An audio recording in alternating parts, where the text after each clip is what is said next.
नमस्कार मित्रों। पहला ही प्रश्न है, यूपी टीजीटी 2005 का आया हुआ है और जीआईसी प्रवक्ता भर्ती 2017 का ये बहुत महत्वपूर्ण प्रश्न है। भविष्यत कहा के रचनाकार हैं पुष्यदंत, स्वयंभू, धनपाल या सरापा। तो ये भविष्यत कहा किसका है? तो ये धनपाल का है, धनपाल का है भविष्यत कहा। और आदिकाल के अपभ्रंश भाषा के कवि धनपाल की रचना है भविष्यत कहा। पौमचर्यु, ऋठरेमी चर्यु तथा स्वयंभू छंदस अपभ्रंश भाषा के कवि स्वयंभू की रचना है। स्वयंभू की रचना कौन कौन सा है? पौमचर्यु है, ऋठरेमी चर्यु तथा स्वयंभू छंद अपभ्रंश भाषा के कवि स्वयंभू की रचनाएं हैं। और महापुराण ये पुष्यदंत की रचना है। पुष्यदंत की क्या है? तो महापुराण है, पुष्यदंत का महापुराण है। दोहा कोश सिद्ध योगी सरापा की रचना है। दोहा कोश जो है ये किसका है? ये सरापा का दोहा कोश है, सरापा का रचना है। और सरापा को राहुल सांकृत्यायन ने हिंदी का प्रथम कवि माना है। अगले प्रश्न की तरफ देखते हैं। विद्यापति के कुल कितने ग्रंथों की रचना की गई है? प्रश्न है, यूपी टीजीटी 2009 का प्रश्न बना हुआ है। तो विद्यापति के कुल 16 ग्रंथों की रचना की गई है। कितने? 16 ग्रंथों की रचना की गई है। और विद्यापति तिरहुत के शासक शिव सिंह के आश्रय में रहते हुए विद्यापति ने कुल 16 ग्रंथों की रचना की है। और इन्हें मैथिल कोकिल भी कहा जाता है। तो किसके लिए कहा गया? तो इन्होंने पदावली लिखा था मैथिल में, तो उसके लिए इन्हों ये उपाधि मिली मैथिल कोकिल की। कीर्तिलता और कीर्ति पताका भी इनकी अन्य रचनाएं हैं। श्रृंगार काव्य है, श्रृंगार काव्य कौन सा है इसमें बताना है। यूपी टीजीटी 2009 का प्रश्न है ये। श्रृंगार काव्य है विशलदेव रासो, परमाल रासो, पृथ्वीराज रासो या जयमंग जस चंद्रिका। तो ये श्रृंगार काव्य जो है ये विशलदेव रासो है, विशलदेव रासो श्रृंगार काव्य है। और परमाल रासो कैसा है? तो ये वीरता एवं उत्साह से परिपूर्ण है परमाल रासो। और जयमंक जस चंद्रिका ये मधुकर के कवि द्वारा लिखा गया है, जयमंक जस चंद्रिका। और इन्होंने स्तुति परक काव्य है। जयमंक जस चंद्रिका जो है मधुकर का, ये कैसा काव्य है? तो स्तुति परक काव्य है। पृथ्वीराज रासो ये चंद्रवरदाई का प्रबंध काव्य है। पृथ्वीराज रासो किसने लिखा है? तो चंद्रवरदाई ने लिखा है। और कैसा काव्य है अगर पूछ दे तो बताएंगे आप लोग कि ये प्रबंध काव्य है। अगले प्रश्न की तरफ देखते हैं। प्रश्न है कि निम्नलिखित में से कौन सी रचना पुष्पदंत की नहीं है? तो बताना है आप लोगों को कि कौन सी रचना है जो नहीं तो सबसे पहले गोला कर लीजिएगा ताकि याद रहे कि प्रश्न पूछ क्या रहा है। तो पुष्पदंत निम्नलिखित में से कौन सी रचना पुष्पदंत की नहीं है? यूपी टीजीटी 2010 का ये प्रश्न है और महत्वपूर्ण है। महापुराण, रे कुमार चरेयु, जसहर चरेयु या पौम चरेयु। तो कौन सी रचना पुष्पदंत की नहीं है? तो ये जो पौम चरेयु है ये पुष्पदंत की नहीं है। ये किसका है? तो ये स्वयंभू की रचना है। किसका है? ये पौम चरेयु स्वयंभू की रचना है। और स्वयंभू की अन्य रचनाएं अभी हम पढ़े हैं कौन सा? ऋठरेमी। सरापा का संबंध निम्न में से किससे नहीं है? बताना है। सरापा का संबंध निम्न में से किससे नहीं है? सिद्ध सरापा, रासो काव्य, नाथ साहित्य या जैन साहित्य। तो सरापा का संबंध किससे नहीं है? तो ये सिद्ध साहित्य से सरापा का संबंध नहीं है। रासो काव्य से है, नाथ साहित्य से है और जैन साहित्य से है। और सरापा को राहुल सांकृत्यायन ने हिंदी का प्रथम कवि स्वीकार किया है। रासो साहित्य में चंद्रवरदाई, जगनिक, नरपतिनाल आदि रचनाकार संबंधित है। रासो साहित्य से कौन कौन है? चंद्रवरदाई हैं, जगनिक है, नरपतिनाल हैं। ये लोग रासो साहित्य से संबंध रखते हैं।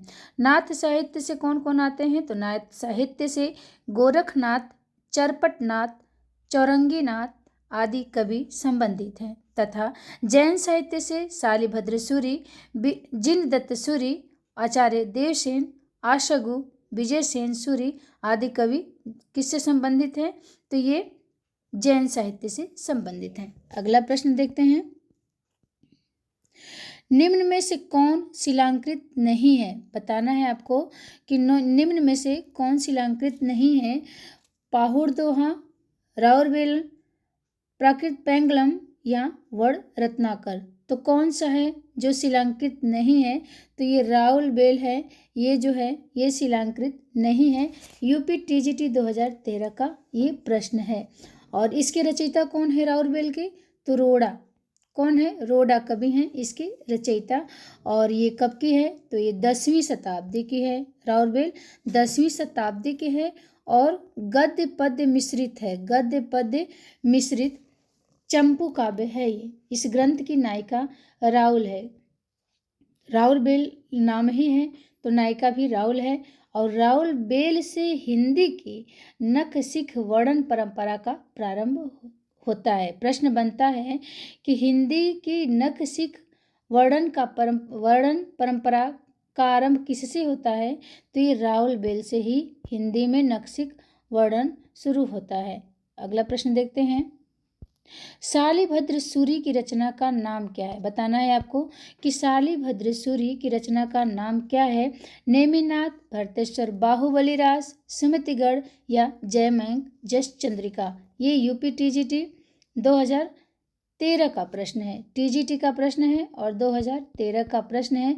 तो शालिभद्र सूरी की रचना का नाम है भरतेश्वर बाहुबली। कौन सा है? तो भरतेश्वर बाहुबली है। और भरतेश्वर बाहुबली 1184 में लिखा गया है। कब का? 1184 की है। भरतेश्वर बाहुबली शालिभद्र सूरी का है। और कितने छंद हैं इसमें? भरतेश्वर बाहुबली में छंद भी पूछे जाते हैं। 205 छंद हैं। कितने हैं? 205 छंद है। और भरतेश्वर बाहुबली रास जो है ये खंड काव्य है। और सुमतिगढ़ द्वारा रचित नेमिनाथ रास एवं मधुकर द्वारा रचित जयमंग जस चंद्रिका ये मधुकर का है। और सुमतिगढ़ रास द्वारा रचित क्या है? नेमिनाथ रास है। सुमतिगढ़ का नेमिनाथ रास है। और मधुकर द्वारा रचित जो है जयमंग जस चंद्रिका है। अगले प्रश्न की तरफ बढ़ते हैं। आपको बताना है कि अमीर खुसरो किस नाम से जाने जाते थे। ये भी देखिए, देखने में तो आसान है ये प्रश्न, कई बार हम लोग पढ़े हैं, ये आया भी कई बार है। यूपी टीजीटी 2013 में ये भी प्रश्न आया है। कब का है? टीजीटी का प्रश्न है ये और 2013 का प्रश्न है, महत्वपूर्ण हो जाता है। तो ये तूतीय हिंद, देखिए कितना मिलते जुलते नाम। तूतीय हिंद, तोता हिंद, सितारे हिंद, सरहिद हिंद। तो कौन से हो जाएंगे? तूती ए हिंद यानी तूतीय हिंद इनका क्या है? अमीर खुसरो का नाम है। और ये अमीर खुसरो अगर पूछे कि किस संप्रदाय में दीक्षित थे तो चिश्ती संप्रदाय में अमीर खुसरो दीक्षित थे। और एटा जिले के पटियाला नामक ग्राम में इनका जन्म हुआ था। इनके पिता का नाम अगर पूछ दे अमीर खुसरो का तो हम सैफुद्दीन महमूद बताएंगे। अमीर खुसरो के पिता का नाम क्या है? सैफुद्दीन मुहम्मद। और ये निजामुद्दीन औलिया के शिष्य भी थे अमीर खुसरो। और अमीर खुसरो को तूतीय हिंद तो कहा ही जाता है। अर्थात तूतीय हिंद का मतलब क्या है? हिंदुस्तान की तूती के नाम से जाना जाता है इन्हें। तूतीय हिंद का मतलब हो जाता है कि हिंदुस्तान की तूती के नाम से जाना जाता है। ये सूफी संत थे तथा खड़ी बोली हिंदी के प्रथम कवि भी कहे जाते हैं। सूफी संत तो थे ये, लेकिन हिंदी के ये प्रथम सूफी संत थे तथा खड़ी बोली हिंदी के प्रथम कवि कहे जाते हैं। इनकी रचनाएं खालिक बारी है, कोश ग्रंथ है। खालिक बारी कैसा है? कोश ग्रंथ है। पहेलियाँ, मुकरियाँ, दो सुखने, गजल आदि इन्होंने लिखा है। अगले प्रश्न की तरफ बढ़ते हैं। बताना है कि उपदेश रसायन के रचयिता कौन है। उपदेश रसायन जिन दत्त सूरी, जिन धर्म सूरी, शालिभद्र सूरी या धनपाल। तो उपदेश रसायन जिन दत्त सूरी याद किया गया है। जिन दे उपदेश, उपदेश जिन दत्त सूरी तो जिन दे उपदेश हो जाएंगे इनके जिन दत्त सूरी। और यह कब की रचना है? जिन दत्त उपदेश रसायन के रचयिता जिन दत्त सूरी हैं, तो ये कब की है? तो ये 12वीं शताब्दी में रचित है। 12वीं शताब्दी में उपदेश रसायन कब का है? तो 12वीं शताब्दी में रचित है। और इसमें कितने पद्य हैं? तो अगर पद, ये महत्वपूर्ण उपदेश रसायन है जिन दत्त सूरी का। पहले तो याद करेंगे जिन दत्त सूरी कितने बार? 12 बार। तो जिन दे उपदेश 12 बार, तो 12वीं शताब्दी हो जाएंगे। और इसमें 80 क्या हो जाएंगे? 80 इसमें पद्यों का नित्य गीत काव्य है। याद रखना है कितने पदों का नित्य गीत काव्य है उपदेश रसायन। तो पहले तो नृत्य गीत काव्य है, कितने पदों का है? तो 80 पदों का है। और 12वीं शताब्दी में यह लिखा गया है। और भविष्यत कहा के रचयिता कौन है? तो धनपाल। धनपाल का क्या है, क्या हो जाएगा? भविष्यत कहा धनपाल का हो जाएगा। और स्थूलभद्र रास के रचयिता कौन है? तो जिनधर्म सूरी। स्थूलभद्र धर्म जब आ जाएगा तो इसमें क्या हो जाएगा? स्थूल लग जाएगा। जिन धर्म सूरी, तो स्थूलभद्र रास इनका हो जाएगा। जिन दत्त सूरी ने लिखा है। और उपदेश रसायन जिन धर्म हो जाएगा। तो जिन धर्म जब आ जाएगा तो स्थूलभद्र रास हो जाएंगे। और जिन दत्त सूरी, इन्होंने उपदेश रसायन लिखा है। शालिभद्र सूरी के रचयिता कौन है? शालिभद्र भारतेश्वर भारतेश्वर बाहुबली के रचयिता कौन है? तो शालिभद्र ने क्या लिखा है? तो भारतेश्वर बाहुबली शालिभद्र सूरी ने लिखा है। और धनपाल ने क्या? धनपाल भविष्यत कहा इनका है ना। भविष्यत कहा के रचयिता कौन है? तो धनपाल ने भविष्यत कहा लिखा है। क्या लिखा है? तो भविष्यत कहा लिखा है। तो एक प्रश्न से कई प्रश्न बन रहे हैं। व्याख्या हो रहा है तो थोड़ा सा याद होता रहेगा, इसलिए कई बार एक प्रश्न को मैं बोलती हूँ। अगला प्रश्न देखते हैं। निम्न में से किस कवि को अपभ्रंश का वाल्मीकि कहा जाता है? बताना है आपको कि कौन सा ऐसा कवि है जो अपभ्रंश का वाल्मीकि कहा गया। सरापा, पुष्पदंत, स्वयंभू या हेमचंद्र। तो ये स्वयंभू हैं जो अपभ्रंश के वाल्मीकि कहे गए। और रामकुमार वर्मा ने अपभ्रंश भाषा के प्रथम कवि इन्हें ही माना है। रामकुमार वर्मा ने अपभ्रंश भाषा का प्रथम कवि स्वयंभू को ही मानते हैं। और स्वयंभू कब के थे? तो स्वयंभू 8वीं शताब्दी के थे।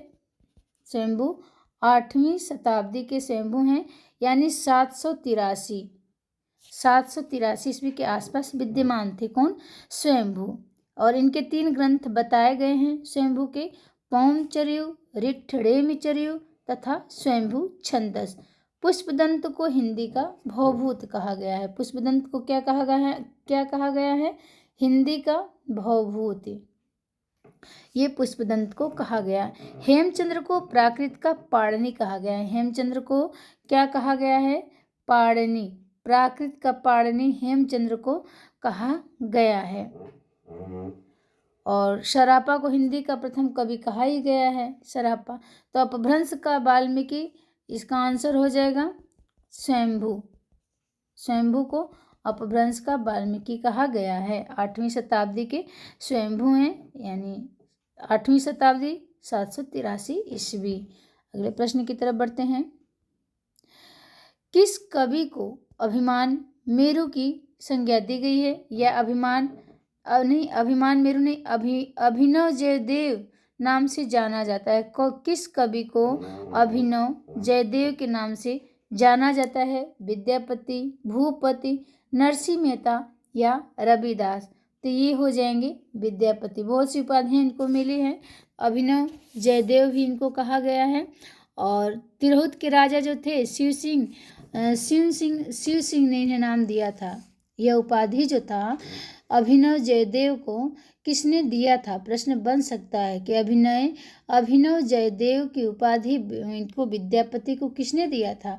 तो तिरहुत के राजा शिव सिंह ने ये उपाधि दिया था। विद्यापति के प्रशंसकों ने तो कई उपाधियों से विभूषित किया है इन्हें, जैसे कवि शेखर कहा किसी ने, कवि कंठहार कह दिया, नव कवि शेखर, खेलन कवि, दशावधान, पंचानन, मैथिल कोकिल आदि विद्यापति को इतने नाम दिए गए। लेकिन ये अभिनव जयदेव है तो महत्वपूर्ण हो जाता है। अभिनव जयदेव किसने दिया था? तिरहुत के राजा शिव सिंह ने अभिनव जयदेव की उपाधि दिया है। और इनके और भी ग्रंथ हैं, पदावली है, कीर्तिलता, कीर्ति पताका, भू परिक्रमा, पुरुष परीक्षा, लिखनावली आदि इनके ग्रंथ मिलते हैं। अगले प्रश्न की तरफ बढ़ जाते हैं। प्रश्न नंबर 212 है। प्रश्न क्या कहता है कि निम्न में से कौन सी रचना व्याकरण ग्रंथ है? पहचानना है कि कौन सी जो रचना है इसमें से व्याकरण ग्रंथ है। कीर्ति पताका, चर्यापद, उक्ति व्यक्ति प्रकरण या वर्ण रत्नाकर। तो कौन सा ग्रंथ है? तो ये उक्ति व्यक्ति प्रकरण जो है ना, ये किसकी है? तो ये दामोदर की है। किसकी है? दामोदर की, 12वीं शताब्दी में है और ये व्याकरण ग्रंथ है, दामोदर शर्मा है। और 12वीं शताब्दी में ये भी लिखा गया है, उक्ति व्यक्ति प्रकरण। और क्या है ये? व्याकरण ग्रंथ है दामोदर शर्मा का। और हजारी प्रसाद द्विवेदी के अनुसार इस ग्रंथ में वाराणसी के आसपास का वर्णन है। तो उक्ति व्यक्ति प्रकरण दामोदर शर्मा का है और हजारी प्रसाद कहते हैं कि इसमें क्या है उक्ति व्यक्ति प्रकरण में, तो जो बनारस के आसपास की चीज़ों का इसमें वर्णन किया गया है। अगला प्रश्न देखते हैं। प्रबंध चिंतामणि के रचयिता बताना है। प्रबंध चिंतामणि के रचयिता कौन है? दामोदर पंडित, कवि आसगु, रोडा कवि या मेरुतुंग। तो मेरुतुंग हो जाएंगे प्रबंध चिंतामणि के रचयिता। कौन हो जाएंगे? प्रबंध चिंतामणि के रचयिता जैनाचार्य हैं ये मेरुतुंग। धाराधिपति मुंज के दोहों का साहित्यिक महत्व सबसे अधिक है। पूछा गया है कि इस ग्रंथ में, यानी जो प्रबंध चिंतामणि है ये मेरुतुंग ने लिखा है। और इस ग्रंथ में क्या किया गया है कि इस ग्रंथ में धाराधिपति मुंज के दोहों का साहित्यिक महत्व सबसे अधिक है। ये दोहे अपभ्रंश भाषा में है, जबकि उक्ति व्यक्ति प्रकरण के रचयिता दामोदर पंडित, राउरबेल के रचयिता रोडा तथा चंदन भालारास के रचयिता आसगु हैं। प्रश्न नंबर 214। ये पंक्तियां हैं और पंक्तियों को पढ़िए और देखिए पंक्तियां किसकी हैं। आगम वे पुराणे पंडित मान बहंते, पक्क सिर फल अली अजिम बाहेरित भ्रमयंती। ये काव्य पंक्ति किसकी है? तो ये सरापा, कढ़प्पा, डोम्बिपा या कुकुरिपा। तो ये किसकी पंक्ति है कि आगम वे पुराण पंडित मान बहंते, तो पंडित मान अपक्क सिर फल अलियजिम बाहेरित भ्रमयंती। तो सिरफल कम गिरा कहाँ? कढ़िया, कढ़प्पा है ना, तो कढ़िया ऐसे कर लेंगे कमर पे, यानी गिरा सिरफल। तो ये पंक्तियां समझ में आ जाएगी कि किसकी है। तो ये किसकी है? कढ़प्पा की है। यूजीसी नेट में पूछा हुआ प्रश्न है 2016 का। और एक इनकी डोम्बिपा की पंक्तियां हैं कि गंगा जमुना माझारी बहे, गंगा जमुना माझरे बहई नाई, ताही बुड़ली मातंगी पोई आली ले पार कोई। ये डोम्बिपा का हो जाएगा। सरापा की पंक्तियां हैं कि जहि मन पवन न संचरे, रवि शशि नहीं पवेश, तही वत चित्त विश्राम करूं, सरहे कहे उवेश। ये सरापा का हो जाएगा। और इनका कुकुरिपा का क्या है? ससुरी नींद गई करके है ना कुकुरिपा का, कि ससुरी नींद गैल बहुड़ी जागो, ते कुकुरिपा का हो जाएगा। आगे प्रश्न देखते हैं। रचना काल की दृष्टि से कवियों का सही अनुक्रम बताना है और इसके लिए सबका समय याद रहना चाहिए, तभी हम सही क्रम लगा लेंगे। और यूजीसी नेट 2016 के ये प्रश्न हैं। तो शंभू का समय अभी हम लोग पढ़े थे, शंभू का समय 8वीं शताब्दी यानी 783 ईस्वी। शंभू का समय कब कितना हो जाता है? 783, 8वीं शताब्दी के शंभू हैं। उसके बाद पुष्पदंत आते हैं, तो 10वीं शताब्दी में पुष्पदंत हैं, यहीं लिख दें 10वीं शताब्दी में पुष्पदंत हैं। और ये 8वीं शताब्दी में शंभू आते हैं। अद्धमाण का क्या हो जाएगा? तो 12, अद्धमाण 12। हेमचंद्र का ये भी 12। अगले प्रश्न की तरफ बढ़ते हैं। ये प्रश्न थोड़ा सा बड़ा है, दिख रहा है आप लोगों को। देखते हैं प्रश्न क्या कहता है। डिंगल कवियों की वीर गाथाएं, निर्गुणियां संतों की बाणियां, कृष्ण भक्त या रागानुराग, भक्तिमाल के साधकों के पद, राम भक्त या वैथी भक्ति मार्ग के उपासकों की कविताएं, सूफी साधना से पुष्ट मुसलमान कवियों के तथा साहित्यिक हिंदू कवियों के रोमांस और रीति काव्य के ये छहों धाराएं अपभ्रंश कविता का स्वाभाविक विकास है। यह कथन, इतना बड़ा कथन कौन कह सकता है? तो ये इतने बड़े कथन को हम शुक्ल जी को नहीं मारेंगे। यहाँ हम जाएंगे कहाँ? हजारी प्रसाद द्विवेदी। ये हजारी प्रसाद द्विवेदी जी कहते हैं इतने बड़े कथन। और तो एक बार देखते हैं कि डिंगल कवियों की वीर गाथाएं क्या कह रहे हैं कि डिंगल वीर गाथाएं, उसमें होता है ना, वीर गाथाएं कहा जाता है डिंगल में। तो डिंगल कवियों की वीर गाथाएं, निर्गुणियां संतों की बाणियां, कृष्ण भक्त या रागानुराग, भक्ति मार्ग के साधकों के पद, राम भक्त या वैधी भक्त मार्ग के उपासकों की कविताएं, सूफी साधना से पुष्ट मुसलमान कवियों के तथा ऐतिहासिक हिंदू कवियों के रोमांच और रीति काव्य, ये 6 धाराएं अपभ्रंश कविता का स्वाभाविक विकास है। यह कथन हजारी प्रसाद द्विवेदी कहते हैं। यूजीसी नेट में आया हुआ प्रश्न है, बहुत बड़ा प्रश्न ये कथन है हजारी प्रसाद द्विवेदी का। चलिए आगे बढ़ते हैं। कुंडलिनी के उद्भुत होने पर जो स्फोट होता है उसे क्या कहते हैं? प्रश्न एक बार और पढ़ते हैं। कुंडलिनी के उद्भुत होने पर जो स्फोट होता है उसे क्या कहते हैं? नाद, बिंदु, प्रकाश, सिद्ध। तो क्या कहेंगे? नाद कहेंगे, नाद। कुंडलिनी के उद्भूत होने पर जो स्फोट होता है उसे नाद कहते हैं। नाद एवं बिंदु संज्ञाएं वज्रयान सिद्धों में बराबर चलती रही है। 6 वज्रयान सिद्धों में ये नाद और बिंदु बराबर चलती हैं। गोरक्ष सिद्धांत में इसका उल्लेख मिलता है। नाद और बिंदु के योग से जगत की उत्पत्ति सिद्ध और हठ योगी दोनों मानते हैं। तो गोरख सिद्धांत में इसका उल्लेख मिलता है। नारद और बिंदु के योग से जगत की उत्पत्ति सिद्ध और हठ योगी दोनों मानते हैं। नाथ संप्रदाय में हठ योग मूलतः देह शुद्धि का साधन है। योगी देह शुद्धि और प्राणायाम से मन एकाग्र कर लेने के पश्चात कुंडलिनी को जागृत करता है। महाकुंडलिनी में ही व्याप्त शक्ति में समागार होता है। घट के भीतर चक्रों की कल्पना की गई है, जिनसे होती हुई कुंडलियां ब्रह्मांड तक पहुंचकर सिद्धि की अनहद घोष करती हैं। तो इतना बड़ा है कुंडली के उद्भूत होने पर जो स्फोट होता है उसे हम नाद कहते हैं। इतना जान लें बस। अब निम्नलिखित रचनाओं को उनके रचनाकारों के साथ सुमेलित करना है। प्रबंध चिंतामणि। तो प्रबंध चिंतामणि किसका है? प्रबंध चिंतामणि मेरुतुंग का है। तो यहाँ जैनाचार्य मेरुतुंग का प्रबंध चिंतामणि। कहाँ गए मेरुतुंग का।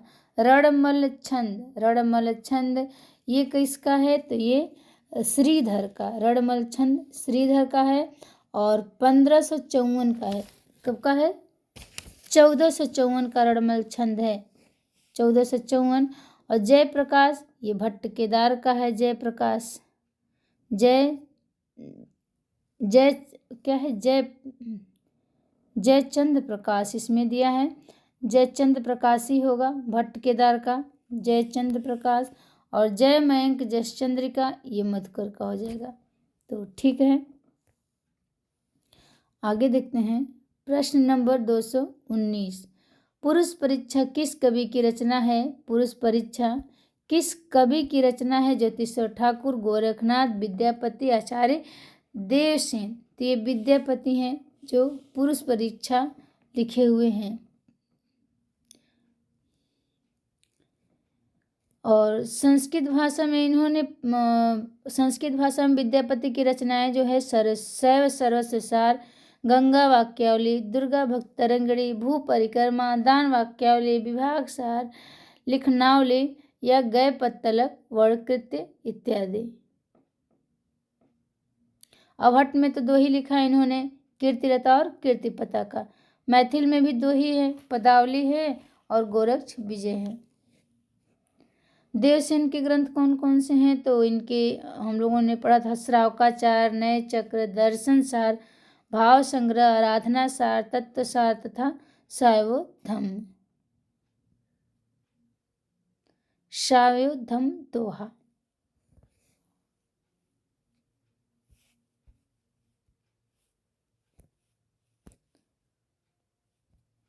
निम्नलिखित में से बताना है कौन सा विद्वान,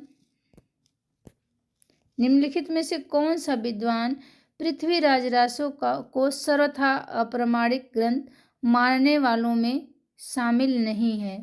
अच्छा, कौन सा ऐसा विद्वान है जो पृथ्वीराज रासो के प्रमाणिक ग्रंथों को अप्रमाणिक ग्रंथ मानने वालों में शामिल नहीं है? रामचंद्र शुक्ल ये भी अप्रमाणिक माने हैं, और गौरीचंद हीराचंद ओझा ये भी माने हैं बुलर, और ये भी मानते हैं अप्रमाणिक। तो मोहनलाल विष्णुलाल पांड्या ये सर्वथा प्रमाणिक ग्रंथ मानते हैं। मोहनलाल विष्णुलाल पांड्या जो हैं ये सर्वथा प्रमाणिक ग्रंथ मानते हैं, बाकी नहीं। और ये यूजीसी नेट में ये भी प्रश्न आया हुआ है। तो प्रमाणिक कौन कौन मानते हैं? श्याम सुंदर, मिश्र बंधु, मोहनलाल विष्णुलाल पांड्या। श्याम सुंदर, मिश्र बंधु, मोहनलाल विष्णुलाल पांड्या ये प्रमाणिक मानते हैं। अप्रमाणिक कौन कौन मानता है? तो शुक्ल जी आ जाते हैं अप्रमाणिक में, और रामचंद्र आएंगे तो देवी भी आएंगे इनके साथ, देवी प्रसाद। और जब ये लोग आए तो श्याम और गौरीचंद ओझा ये भी लोग चले आए। तो कभी श्याम से श्यामल दास, गौरी से गौरीशंकर, हीराचंद ओझा ये प्रमाणिक मानते हैं किसको? पृथ्वीराज रासो को। अप्रमाणिक किसने माना है? तो मुनिजन विजय, मोहन सिंह, आचार्य हजारी प्रसाद द्विवेदी और डॉक्टर सुनीति कुमार चटर्जी, इन्होंने अप्रमाणिक माना है।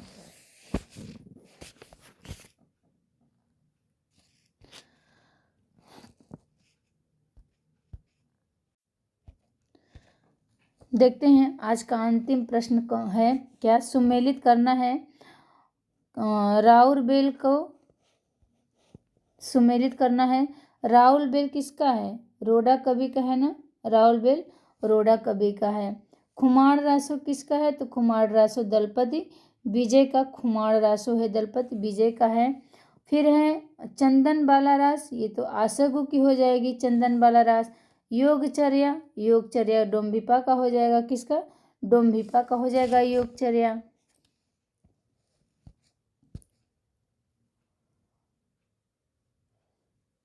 तो चलिए मिलते हैं कल आदि क्लास की अगले कक्षा में। और अगर वीडियो पसंद आए तो लाइक शेयर सब्सक्राइब करिएगा ज़रूर। कमेंट में अपना राय देना न भूलिएगा। सभी को जय माता दी, राधे राधे, नमस्कार।